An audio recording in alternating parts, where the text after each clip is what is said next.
একটা হাঁসের ডিম থেকে বাচ্চা ফুটানোর পরে দেখবেন বাচ্চাটা পানিতে ছেড়ে দিলে সে সাঁতার কাটতে পারবে না। এরকম তো হয় নাই মা হাঁসটা তাকে সাঁতার শিখায় নাই, আর সাঁতার না শেখানোর কারণে হাঁসের বাচ্চাটা পানিতে ডুবে মারা গেছে। এরকম ঘটনা পৃথিবী থেকে কখনো ঘটেছে? না, ঘটেনি। তার কারণ পৃথিবীতে আসার আগেই আল্লাহ তাআলা তাকে সাঁতার শিখেই পৃথিবীতে পাঠিয়েছেন।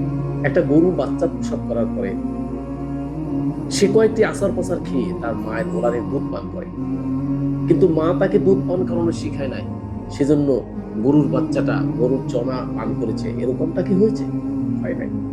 কারণ আল্লাহ তাআলা তার ব্রেনে হেদায়েত ঢুকাইয়েই দুনিয়া পাঠিয়েছে, কিন্তু শুধু মানুষকে তার হেদায়েত পাশে নাজিল করেছে।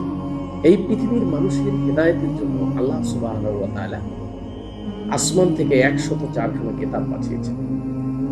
এই হেদায়েত যারা পড়বে এবং হেদায়েত যারা ব্রেনে ঢুকাবে, সেই অনুযায়ী যারা এই পৃথিবীতে চলবে, তাদের জন্য ফালা খাউফুন আলাইহিম ওয়া লা হুম ইয়াহজানুন, তাদের ভয় নেই এবং কোনো দুশ্চিন্তার কারণ নেই।